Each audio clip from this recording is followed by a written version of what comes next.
我今天把大家叫到一起来，是有重要的事情要宣布。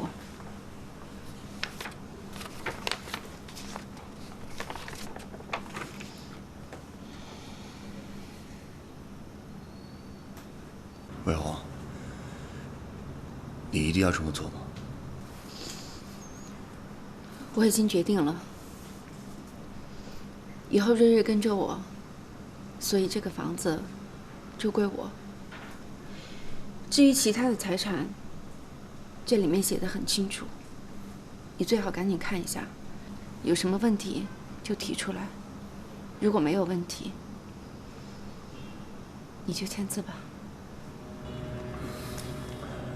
不，我不同意你还。魏红，我求求你了，给我一次机会。是啊，妈，爸都认错了，你就原谅他吧，他保证不会再犯了。哥，平时魏红听你的话，你能不能帮我劝劝他？这一次，我支持我妹的决定。舅舅，是我的错，这一切都是我的错。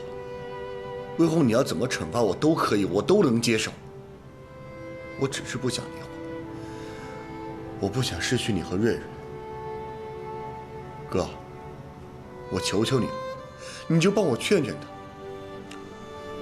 事到如今，你觉得我说什么还有用吗？魏红，这一次啊，我和你哥啊都支持你。像他这样的男人，犯过一次错就会犯二次、犯三次。这何况当初还保证过一定会对你好，这结果呢？那还不是辜负了你？哼，所以啊，这保证之类的话你千万不要相信。我说呀，像他这样的男人就应该让他净身出户。我看他到时候拿什么钱去养野女人、养私生子的？舅妈，你能不能盼着我爸妈点好啊？我不想他们离婚。谁让你爸在外面朝三暮四、喜新厌旧的？你不要怕，有舅舅舅妈在呢。我就不相信这个家没了他就不转了。我和你妈都商量好了，等开学以后你就住校，你妈呢就在家办个补习班，我和你舅舅就在家给这些孩子们买菜做饭。难怪你这么支持他们离婚，原来你们早就盘算好了呀！想借这机会把我爸赶出家去，你们就摇身一变变成这个家的主人了是吧？瑞瑞，你瞎说什么呢？妈，你傻不傻呀？连我都看出来他们这次来的动机不单纯了。你跟爸弄成这样，说不定就是他们在背地里搞了什么鬼呢。哎，你瑞瑞，不是你想的那样。哎，我说你这孩子你怎么那么不识好歹呀？你以为你爸的钱都是你的呀？你要搞清楚，你是个女儿，人家在外面生的是个儿子，那是陈家的香火。你妈现在做的决定那是明智的，你至少现在有房子有存款。我跟你说，到时候等你那个弟弟长大了，跟你两个分家产的时候，你哭你都来不及。我们家的事儿轮不到你跟外人来指手画脚的。哎，你表面上向着我们，心里都打着占便宜的算盘的吧？谁不知道你是唯利是图的人啊？你为了你自己的利益挑拨我爸妈的感情，这种事你不是做不出来。看来你就跟他们说的一样，你就是不要脸，你就是贱。对，我说的都是事实。你看他都干了些什么事儿啊？他就是不要脸。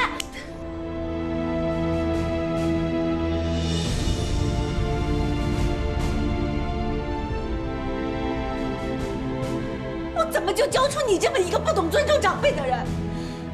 你打我！你居然打我！哎，丫头，瑞瑞，瑞瑞，哎，瑞瑞，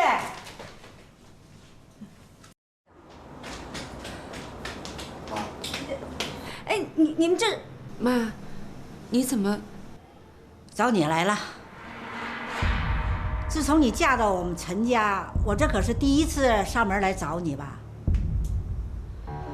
哎呀，也不知道我上辈子造了什么孽，这辈子就是跟你过不去。我曾经是不接受你这个儿媳妇儿啊，咱们俩斗了这么多年，结果还是你厉害，你把我儿子抢走了，我成了一个孤老太婆了。妈，哎，行了行了，什么都别说了啊！这次这件事儿不就是为了这孩子吗？啊，今天我把东东带来了啊，让他当着你的面给你说一声对不起，行了吧？东东，给阿姨跪下，跪下！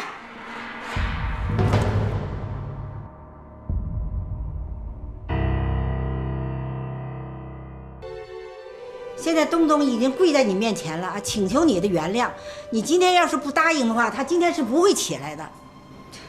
干什么呀？你干什么呀你啊？你威胁我们家魏红啊？我告诉你，我们家魏红不吃这一套。魏红，你可千万不要心软，这到时候你后患无穷的。哼，你喜欢跪是吧？那你们就爱跪多久跪多久，随便跪啊。魏红，凤英苦苦的等了大志20多年，为了大志呢，宁肯终身不嫁。我当时就是念及他的一片痴情，没有下决心让他把孩子打掉，结果深深伤害了你。千错万错都是我的错，要怪你就怪我，行吧？我请你呢，不要跟大志离婚。他呢，事业刚刚起步，这事儿要传出去，他可就全完了，他再也经不起折腾。还有呢，不管怎么说，大志都是瑞瑞的亲爸爸吧？啊，这事要闹开了，对孩子也没有任何好处，你说是不是？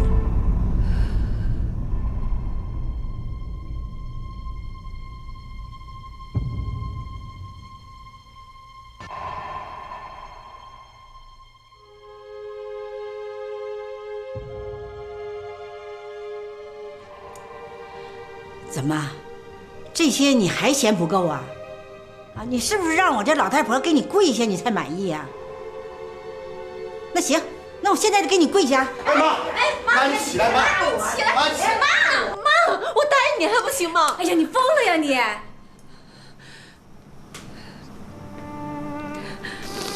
我知道我在做什么，小三。妈，你先让孩子起来吧。东东，起来。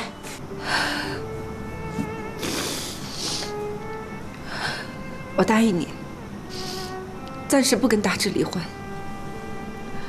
不过我只能给他1年的时间，这也算是我对他事业最大的支持了吧。其他的条件，你就不要再跟我提了。哎，魏红。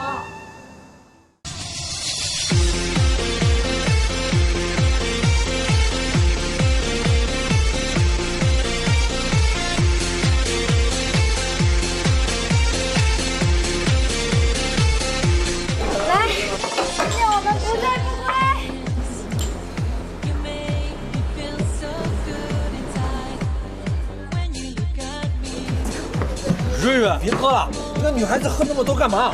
走，跟我回去。我乐意，你别管。不好意思啊，各位。好了好了，别喝了啊，跟我回去吧。哎呀，你好烦呐！你回去吧。好的。喝个酒怎么了嘛？美女，喝个酒吧。你谁呀你？喝个酒嘛。大大，别闹了啊，咱们回去吧啊。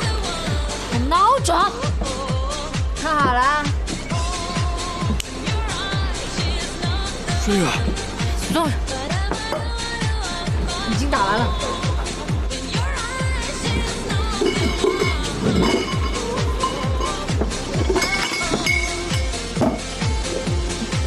喝了，不喝今天别想出去。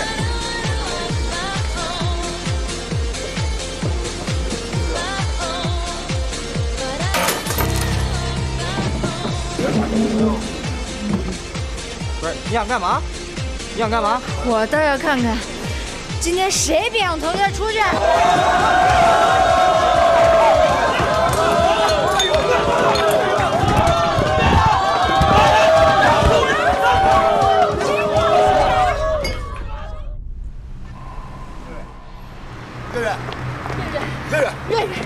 瑞瑞，对不起啊，你看看你的脸，都伤成这样了。走，回家去，妈妈给你擦药啊。姐，我还有家吗？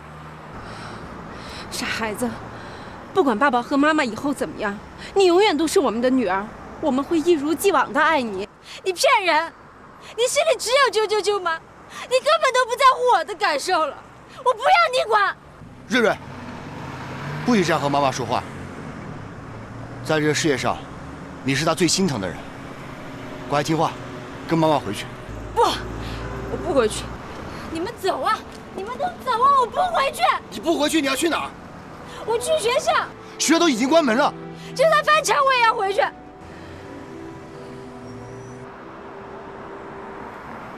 那我送你。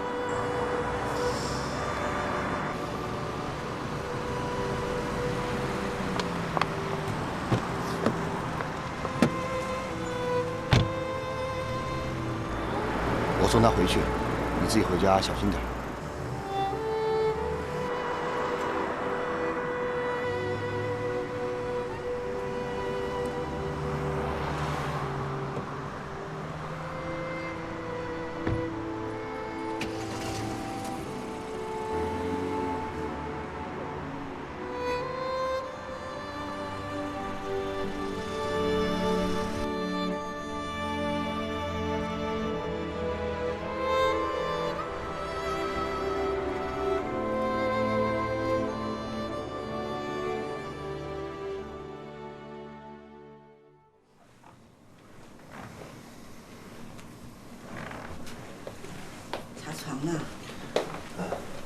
大志啊，你看魏红那边的事儿也解决了，你就在妈这儿踏踏实实的多住几天，好好陪陪妈，好吧？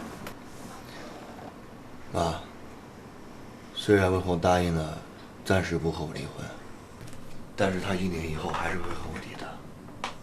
跟你说句实话，妈，我压根不想离婚。别想那么多，车到山前必有路。呀，咱们东东又得优了，真棒！快，拿去给爸爸看。东东，爸爸最喜欢又听话、成绩又好的孩子。你不是想让他教你弹钢琴吗？要是成绩不好的话，你爸爸可不会教的哦。快去。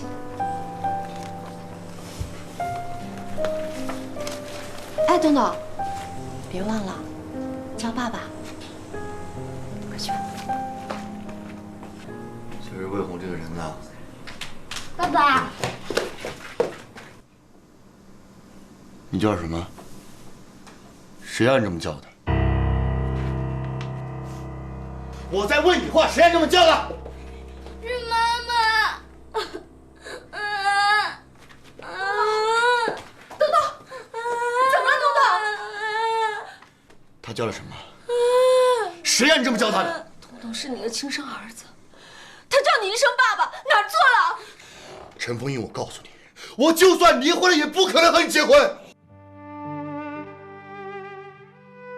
行了，大志，你少说2句吧。那凤英为了你付多少，你心里应该是清楚。行了行了，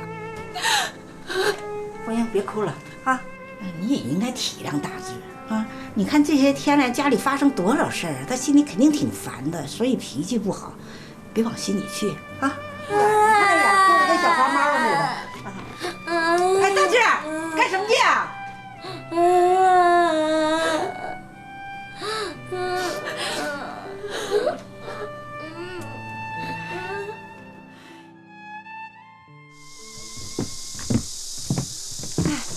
魏红，你看那片荷花多漂亮，要不咱们过去照2张相？哎，对对对，我给你们照，我给你们照。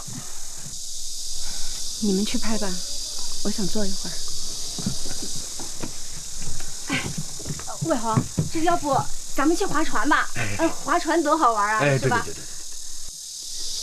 我不想去，你们去吧。那要不魏红，你看你想玩什么啊？我跟你嫂子都陪你去，难得咱们出来一天，你看这门票不都买了吗？就是。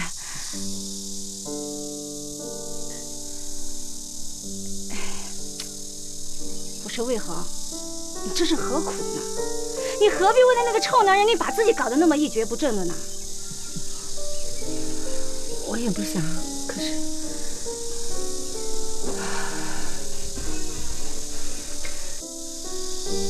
对不起啊，哥，小芬，你们的事情我一点没帮上忙，反而还要你们为我操心。哎呀，你还跟我们客气什么呀？只不过我倒是觉得，你应该找点什么事情来做，好分散注意力，这免得你老是走不出那个阴影。就要不你去练什么瑜伽，放松。出什么馊主意呢？你是不知道，那魏红呢，从小就不爱运动啊。这个要不咱们就像之前说好的那样，你在家办个补习班，你负责给那些孩子们补习，我和你哥呢就给这些孩子们买菜做饭。这样你一忙起来，什么烦心事你不就忘了吗？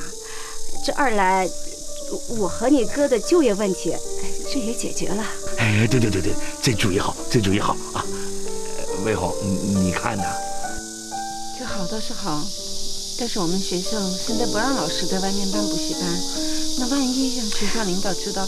哎呀，你怕什么呀？怕这年月，吃死胆大的，饿死胆小的。我看见小区好几个老师都在家办补习班呢。哎呀，你就不要再犹豫了，咱们就这样说定了啊！明天我和你哥就去买桌子、买板凳。如果有人问起来，就说这个补习班是我办的。对，哎。那好吧。心烦意乱的陈大志本想回母亲家里清静几天，结果被陈凤英一弄，心情更是糟糕透顶，随即便返回了培训班。而此时的周卫红为了转移痛苦，在哥哥两口子的张罗下，补习班也红红火火地开了起来。来，这边来坐。请问这里是补习班吗？对，来，请进来。稍等一会儿啊，我一个一个来。好。周老师，你早该办班了，你得好好帮帮我家的孙子。放心吧，没问题。谢谢。请问周老师是不是在这儿啊？对，在这儿。我给你介绍，那位就是我们的周老师。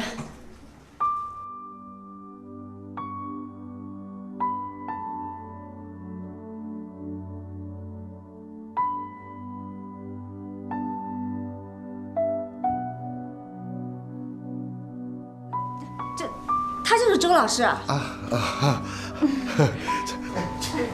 这周老师。你好。哎呦，真年轻呢你啊！叫什么名字啊？李小强。哦，小强哈。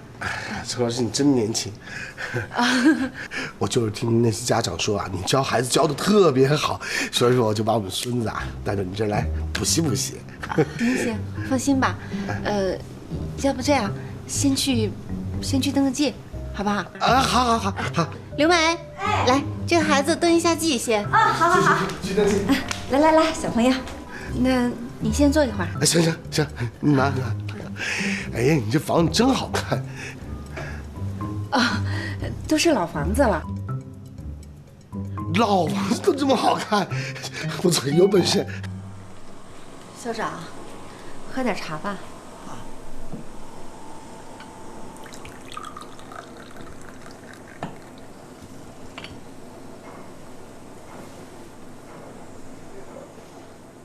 凤英，你今天有话想跟我说吧？是这样的，校长，您看，东东也快念小学了，我始终觉得县里的学校比不上城里的，我打算带他到城里去念书。你是想去找大志吧？那你县里的工作怎么办呢？校长，我今天来就是为这事儿，您看能不能找关系把我调到城里去啊？哎呀，这事儿呢，不是我不想帮你哈，他不是说我找人想给你调就一定能调成的。而且呢，你是咱们学校的教导主任，即便是给你调到城里了，那绝对不可能是平调，那你多吃亏呀！其实这些，对于我来说，都无所谓了。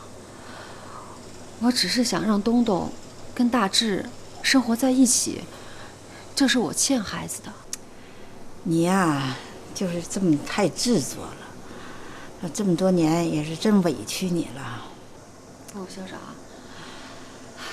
你对我和东东都特别好，是我们欠您的才对。行了，在我的心里呢，我早把你当成我的亲闺女了，对你们好呢，那也是应该的啊。校长，我决定把这边的房子卖了，去城里买一套学区房，以后就安心的带东东在那边念书，也可以跟大志生活在一起。那你已经决定了，那我就尊重你的意见。只是以后我和东东就不能陪在你的身边了，您不会怪我吧？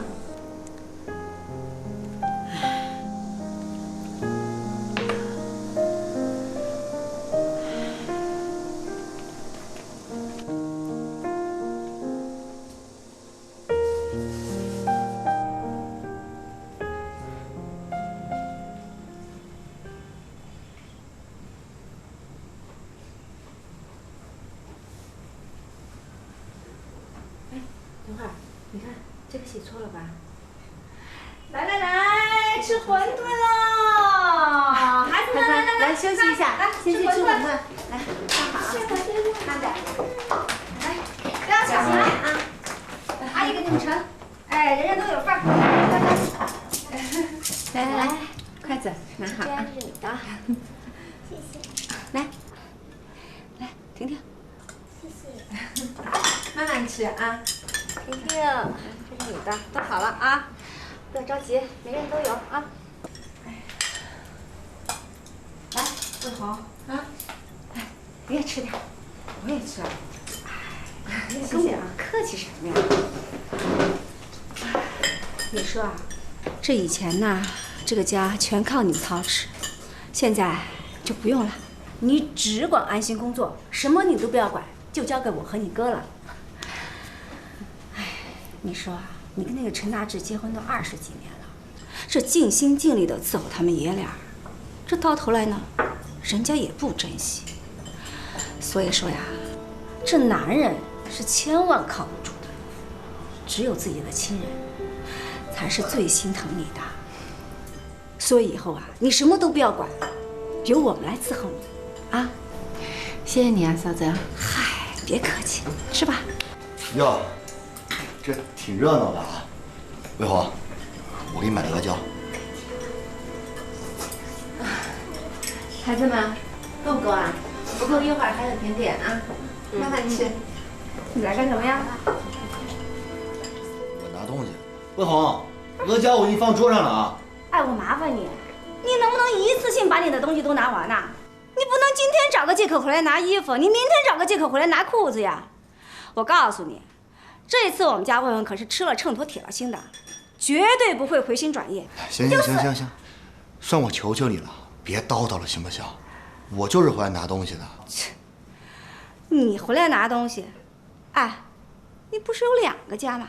啊，什么东西都备了双份儿，你干嘛上我们这儿来拿呀？哦，你是不是被那个狐狸精给撵出来了？哎，我说刘梅，你说话能不能别这么过分？从名义上讲，我还是这个家的主人。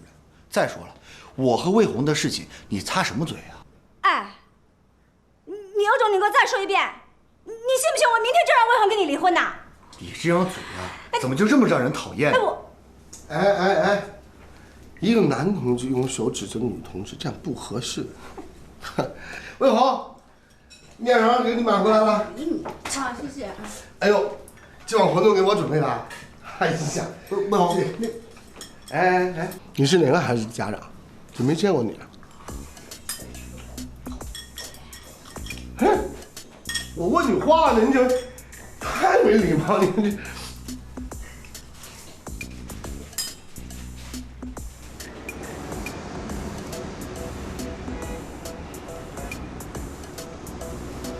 怎么样？这都是我的创意。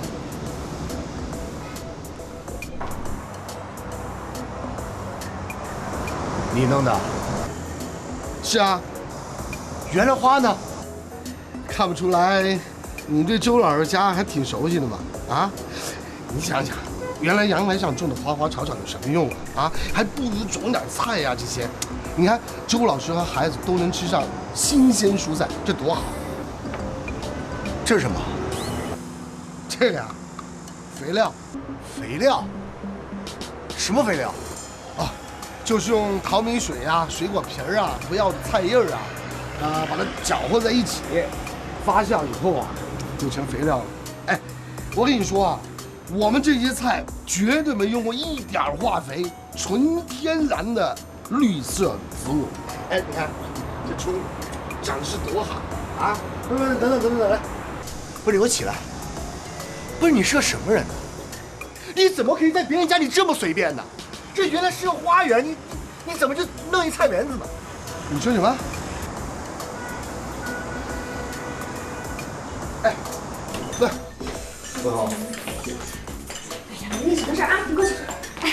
哎呀，那个李大哥，啊，你看咱们家魏红专门给你炖了银耳汤，来尝尝，润润嗓子。哎呦，吃完饭还有甜点，这待遇可真是。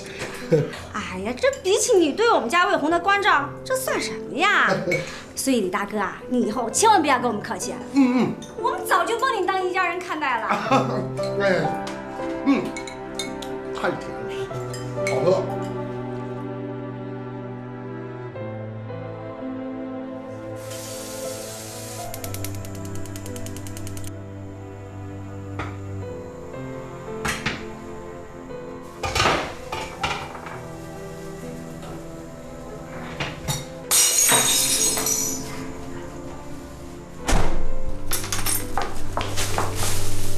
爸，你怎么了？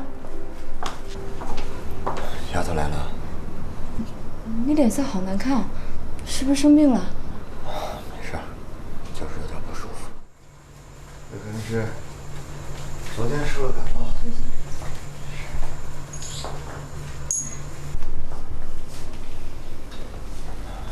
爸，你先坐一会儿啊，我给你煮面吃。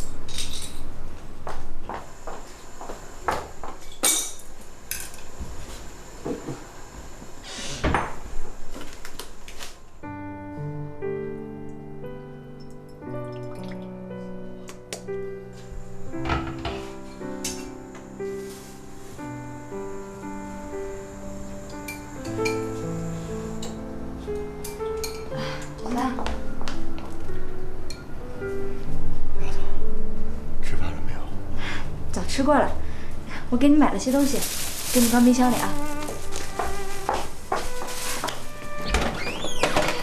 爸，你平时胃不好，要记得少吃太辣太凉的东西，要记得按时吃饭，米饭呢一定要煮得很软。晚上要是饿了呢，就吃点牛奶呀、饼干什么的，就再睡。我跟妈呀不在你身边，你要好好照顾自己啊。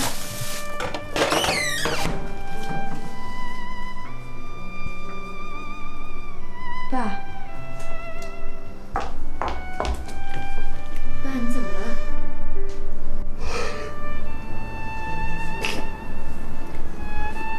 丫头，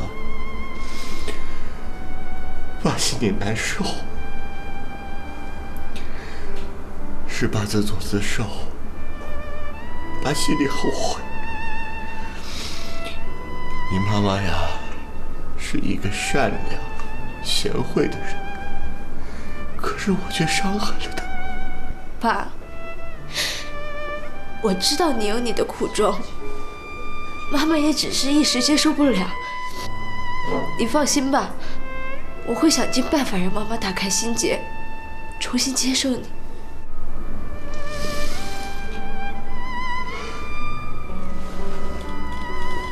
丫头，早在8年前呢，我和那个女人呢就没有了联系。后来看着东东一天天的长大，我向你发誓，我从来就没想过要和你妈妈分开。爸，我相信你。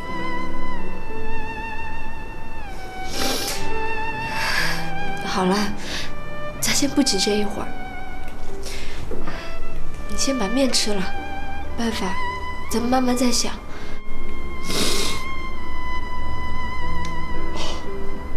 吃面。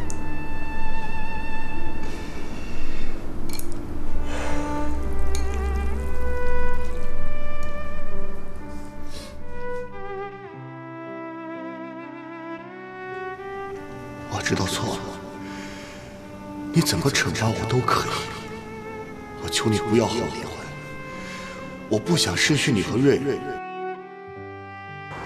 行，我还有家。娟子大哥，你以后千万不要跟我们客气。我们早就把你当一家人看待了。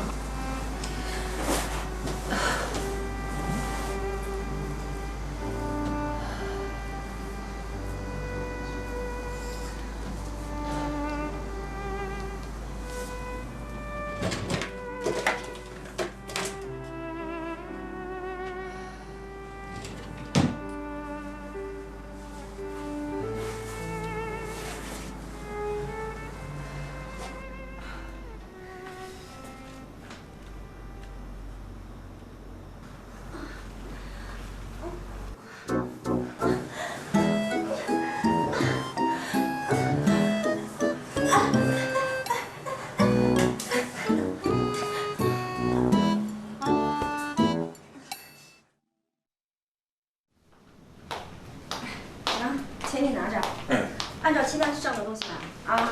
你记住了啊，一定要还价，不要人家说个什么价你就给。如今咱们菜买多了，时间长了可有数算了。哎呀，我知道了，你一天到晚啰啰嗦嗦，说那么多遍，你烦不烦？我不啰嗦，你记得住吗？是的，好，行，你走。哎，你记住了，你想吃什么，你买回来我给你做。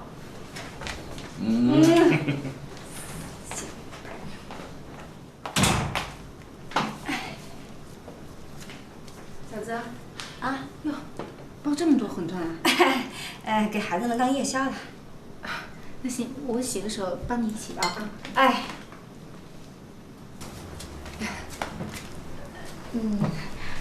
魏红，那个，昨天晚上，不好意思。没事。我说，你跟陈大志都分开那么长时间了，习惯了没有啊？习惯了，挺好的。那你们以前大概这多久那么一次啊？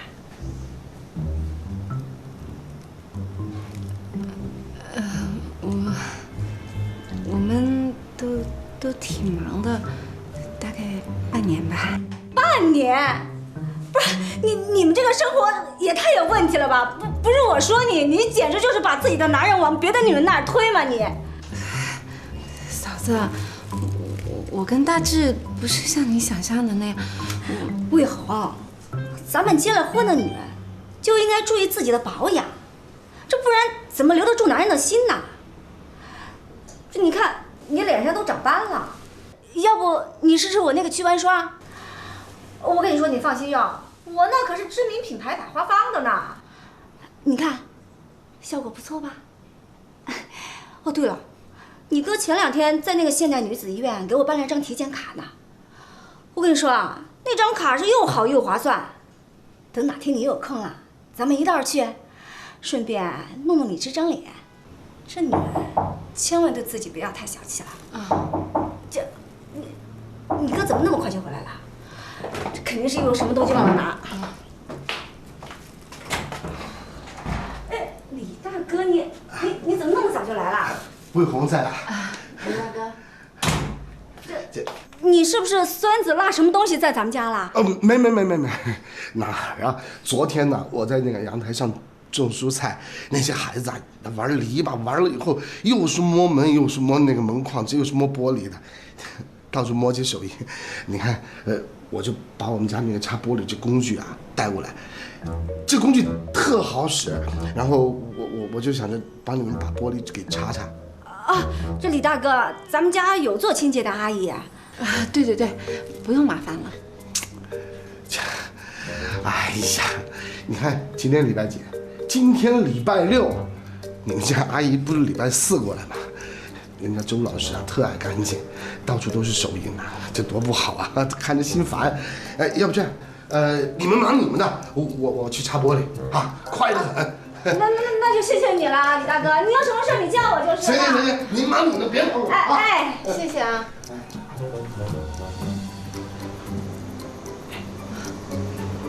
你觉得这李大哥怎么样啊？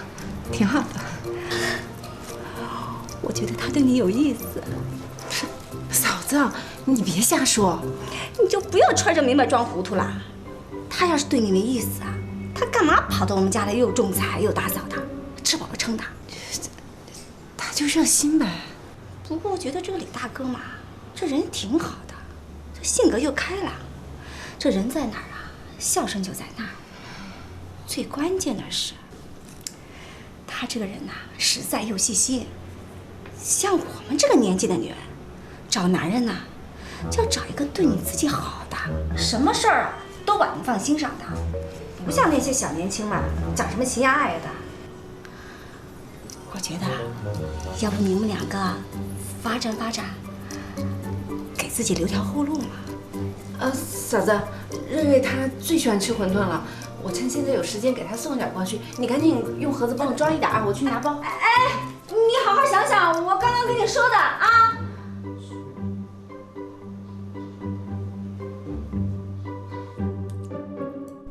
你们怎么到这儿来了？我今天来是有事要告诉你。找地方坐。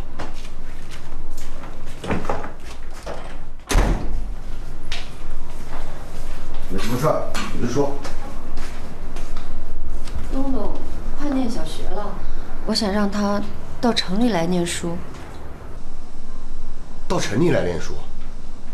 为什么不早告诉我？我是担心你忙，所以就自己安排了。我把老家的房子卖了，在这附近买了一套精装修的学区房。以后我们母子俩就打算定居在这边了。你怎么想什么你就做什么呀？那你工作怎么办？这个你不用担心，我只是想让儿子跟你生活在一起。再说，他一直闹着想学钢琴，正好你可以教教他啊。学钢琴？学钢琴在哪儿不能学？非得到我这儿来学？你是不是嫌得你把我家搞得还不够乱？妈，我们走吧，我们再也不学钢琴了，我再也不学钢琴了。我为你放弃这么多，无非就是想让你们父子团聚。已经委屈了儿子这么多年，你总不可能不认他吧？现在终于有机会，能够让你正大光明的照顾他，难道你还不肯认他？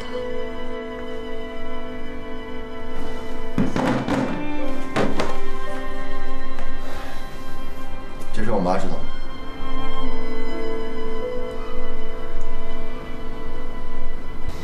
既然你把房子都买了，我也不想说什么了。真的，我还有件事想麻烦你。过几天我要回老家去办过户手续，你能不能帮我照顾一下儿子？我照顾他。谢谢了，爸爸。儿子叫你呢。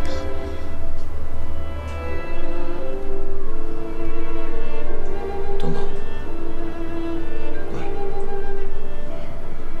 哎，美女，看看我们这个祛斑套装吧，祛斑、美白、嫩肤一步到位的，沿用宫廷祛斑法，采用鲜花提取，纯植物祛斑，安全更有效。你看试试。要不我再看看吧。啊，这样，我给你一个试用装，好用再来。哎，要不我去试试。好的。喂，不就请你来帮个忙嘛，至于这么心不在焉的吗？什么事儿呢？哟，你这有爹妈养的人，还有心事啊？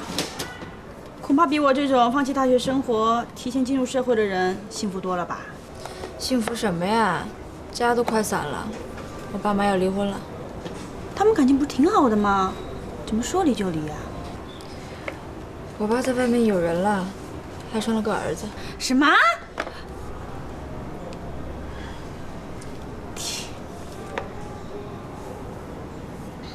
哎呀，这女人啊，就是可悲。稍微上点年纪吧，就留不住男人的心了。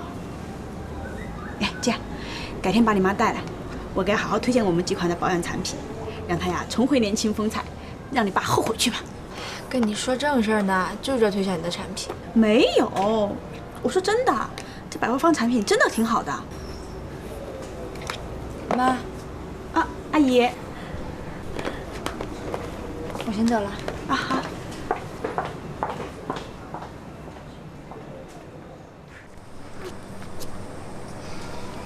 怎么这么久不回家，不要妈妈了？是你不想要我了，好吧？就算我回去，估计也只能睡客厅吧。你看看你那小心眼儿的样子，舅舅舅妈住的是书房，人家舅妈每天把你的房间呀打扫得干干净净的，就等着你回去呢。你那天还说那么多伤害他们的话，自己想想看，应不应该？我是不想让你跟爸爸分开嘛。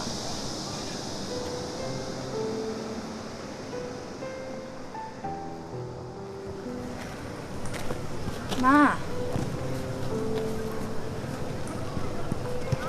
过去的事情就不要再提了。你哪天回去，给你舅舅和舅妈道个歉。你看，舅妈专门包了馄饨，让我给你送过来，可好吃了。怎么啦？不喜欢吃馄饨啦？妈，需要馄饨的人是爸爸。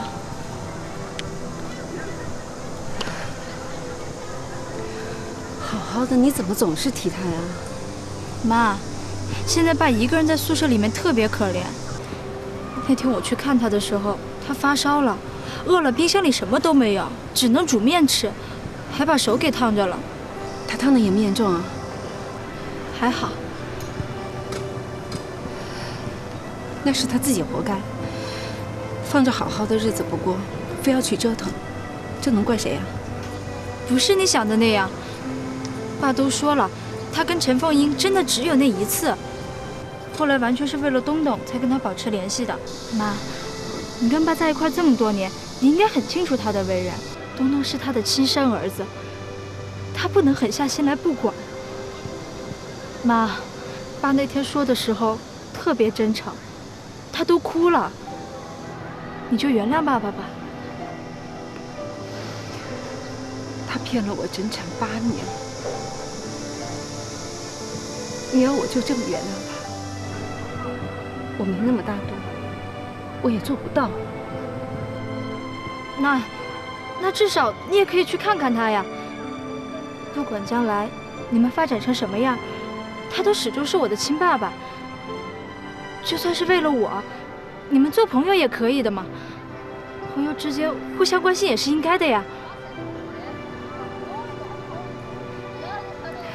妈，走吧，我们一起把馄饨给爸爸送过去，顺便你再教他做几个菜，这样至少他能凑合自己做饭吃。你也知道，爸爸的胃一直都不好，一直吃餐馆的饭菜，他受不了的。妈，走吧，走吧。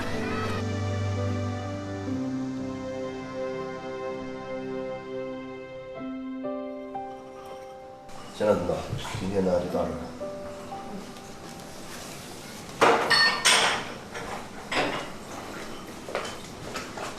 行了，你别弄了，要让东东回去吧。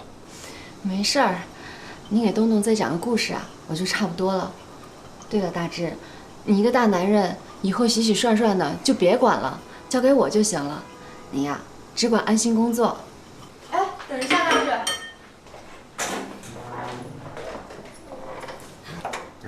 哎，等一下，马上。爸，我把妈带来了。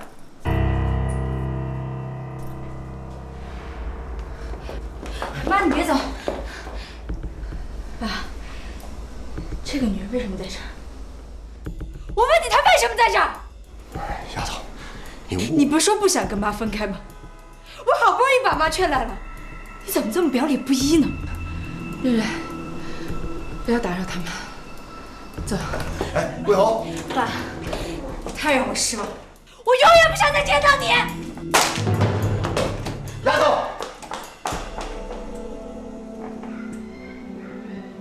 妈，你等等我。妈，你为什么要走啊？要不然呢？让我在那里看他们一家三口秀恩爱吗？凭什么说他们是一家三口？谁承认他们是一家三口了？你刚才不是已经看见了吗？瑞瑞，咱们别白费心思了。我跟你爸回不去了。妈，你怎么这么懦弱呀？你争点气行不行？要我怎么争气？难道要我为了你爸去跟那个女人争风吃醋，去跟他打得头破血流吗？那也不至于这么轻易就放弃啊！我不能不顾及我自己的感受吗？感受？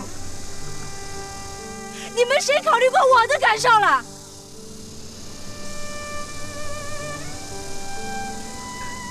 那怪谁呀？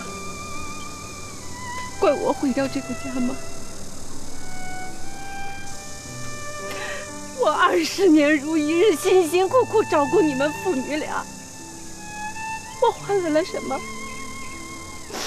大的背叛我，小的指责我，你们到底有没有点良心呢？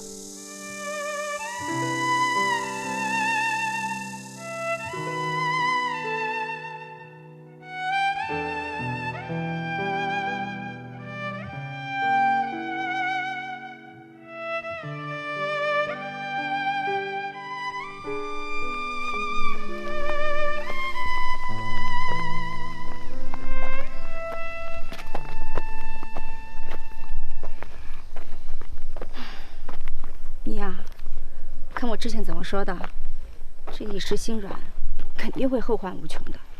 这又被我给说中了吧？这样下去，你妹妹非疯了不可。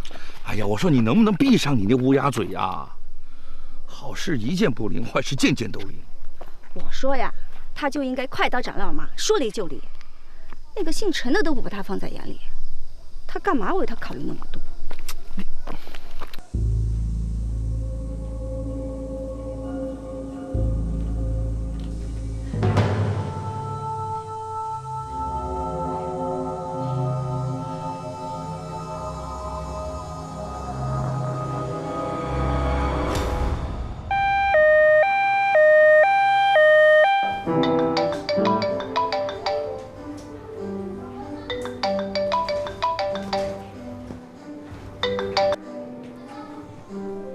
喂，什么？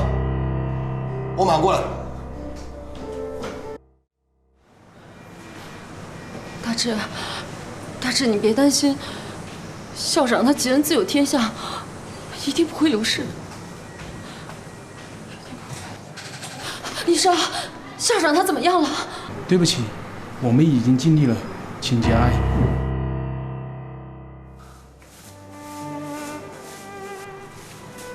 校长，大志，你没事吧？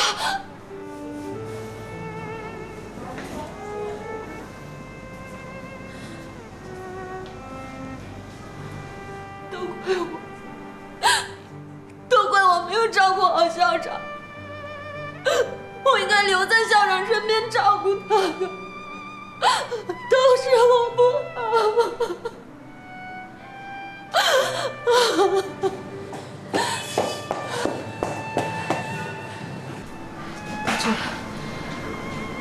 妈，他怎么样了？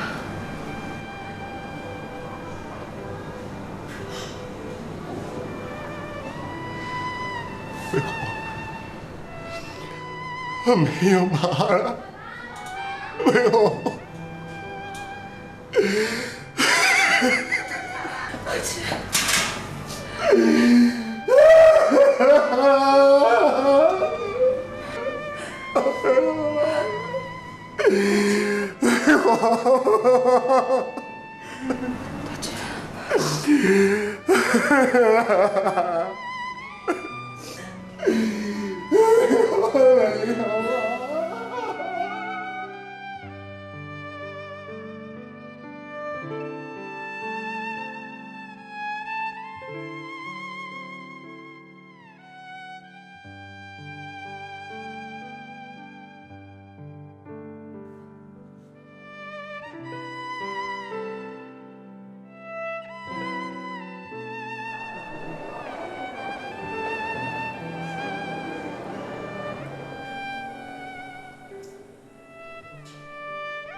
大志，节哀。没想到老校长走得这么突然。再过1个月啊，咱们同学会就开始了，还请了老校长参加的。没想到走的，胡主任，你有这份心，我代表我妈感谢你。谢谢。魏红，老校长啊，人是严厉了点儿。 可他处处啊为我们着想。记得那会儿上学的时候，很多同学不理解他，都埋怨他，处处跟他作对。现在这些同学都长大了，终于明白了，他老人家呀一心都是为了我们好啊。谢谢你啊，胡主任。你那边请坐吧。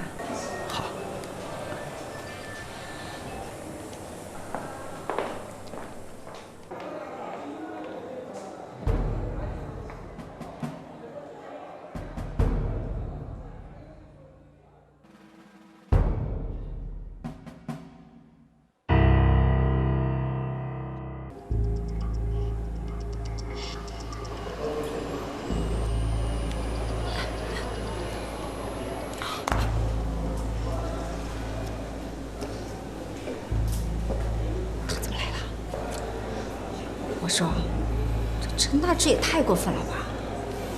他居然让那个女的跟你妹妹戴一样的白纱，喏，那2个小的也是一样的。哎呀，你小声点儿！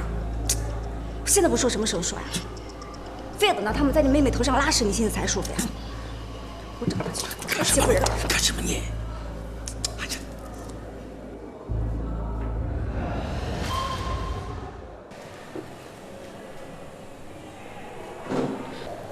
咦，这女的是谁呀？难道是陈大志的妹妹？不是，陈大志是独子，他哪来的妹妹啊？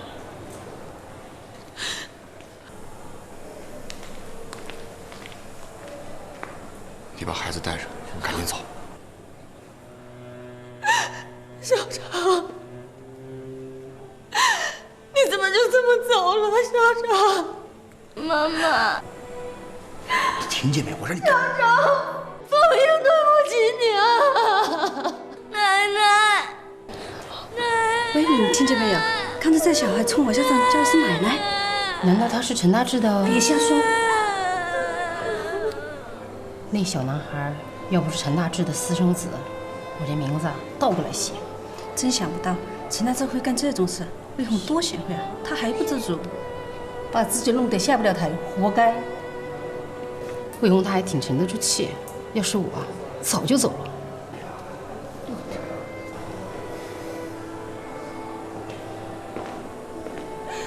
校长，你起来吧。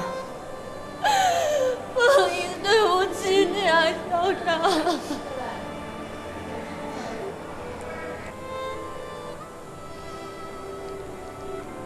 各位，感谢大家今天来送王伟兰女士最后一程，而我是作为陈大志前妻的身份，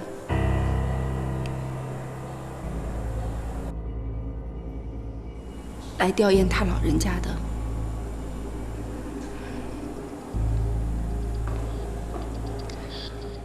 我和我女儿再一次感谢各位的到来。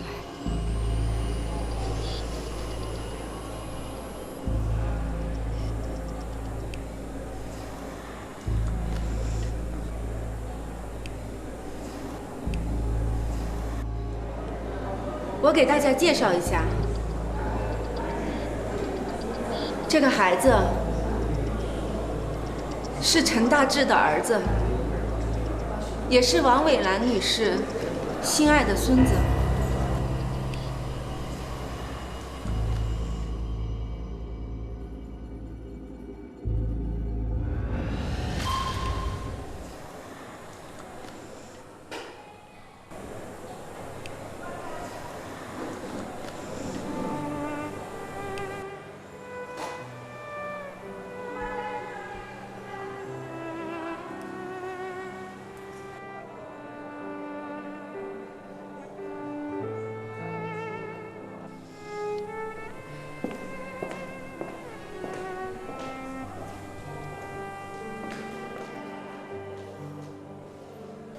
还愣着干什么呀？走啊！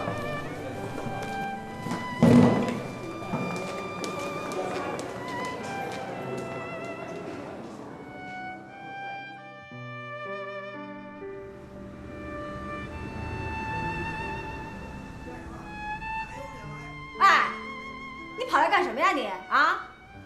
你如今位置都坐正了，你跑来炫耀啊？你信不信我？哎，刘梅。在家里，冷静一点。你怎么来了？他是来炫耀的。我来找你谈谈。谈？有什么好谈的呀？他如今哪人都谈给你了。我告诉你，嫂子，没事。那我们出去说吧。魏红。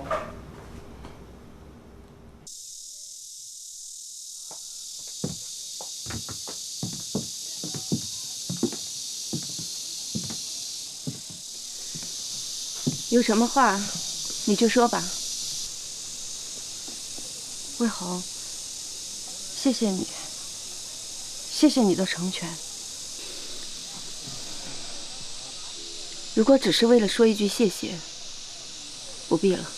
哎，等等，我今天来是有东西要交给你。什么东西？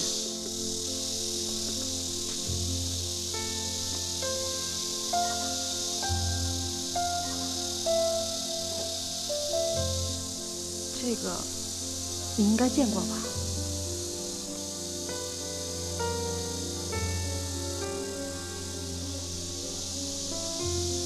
我见过。这个是大志妈妈家祖传的玉镯。这是校长临终前让我交给你的。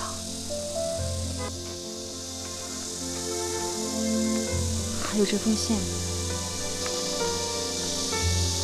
校长交代的事情我都办完了，我该走了。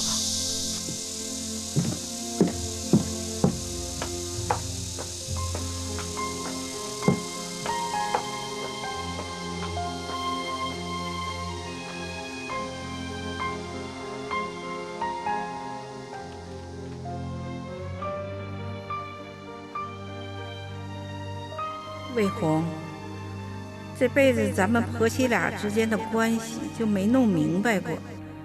我知道你恨我，一直想给你写一封信，却又不知道该找个什么合适的时间给你写。首先，妈要对你说一声对不起。其实，这声对不起早就该跟你说了。大志8岁那年就没有了爸爸。从此我们母子俩相依为命，大志遇上了你，他完全变了，变得叛逆，不再顺从。所以我处处向你发难，一次又一次地伤害了你。魏红，再次说声对不起。妈就请求你宽容些，请求你善待大志的孩子，拜托了。读着婆婆的信，周卫红哭了。从字里行间，周卫红第一次发现婆婆坚强的外表下是一颗温软的母亲的心。顿时，周卫红释怀了，对以前婆媳间的恩恩怨怨也不再那么计较了。1个月后，大志妈妈下葬的日子到了。妈，安息吧。校长，您最喜爱的东东也来了。您放心，我跟大志一定好好的把他抚养成人。东东，妈妈昨天怎么跟你说的？你快告诉奶奶。奶奶，我以后会听妈妈、爸爸的话。还有呢？还有要认真读书，认真学弹琴，长大以后和爸爸做一样优秀的人。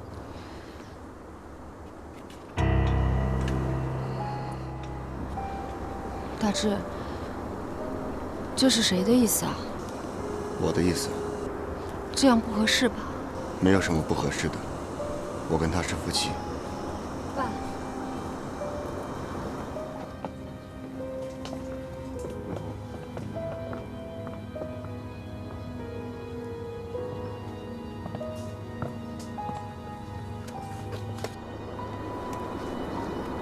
日日，给奶奶鞠躬。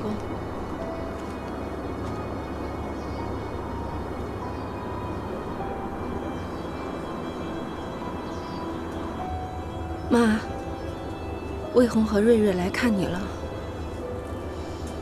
您辛苦了一辈子，现在终于可以在这山清水秀的地方安安静静的休息了。魏红以前太固执不懂事，没有尽好一个儿媳妇应尽的责任，还请您老人家原谅我。魏红，你别自责了。今天你能来，妈在天之灵会感到高兴的。这是……怎么，有错吗？那天我已经说过了，我只是你的前妻而已。周姐，其实校长他老人家在天之灵看到我们这样，他一定会很高兴的。高兴？有什么好高兴的？他看到我们一家人和和睦睦的，当然高兴了。东东，这是魏红阿姨。魏红阿姨好。东东，你不是一直羡慕别人有哥哥有姐姐吗？其实啊，你也有一个姐姐，她叫陈瑞，是一名大学生。她画画可厉害了，在学校获了很多的奖。以后你要好好的跟姐姐学习，长大以后要互相照应。姐姐好。你叫我姐姐，那我该叫你什么呀？瑞瑞，事情办完了，我们赶紧走吧。你不是还有事吗？妈，你记错了，今天我没事儿。我就是特别想知道，我到底该叫她什么。只是一个称呼而已，你可以叫我阿姨，直呼我名字也无所谓。陈凤英，你带着东东先走吧。爸爸再见，魏红阿姨再见，姐姐再见。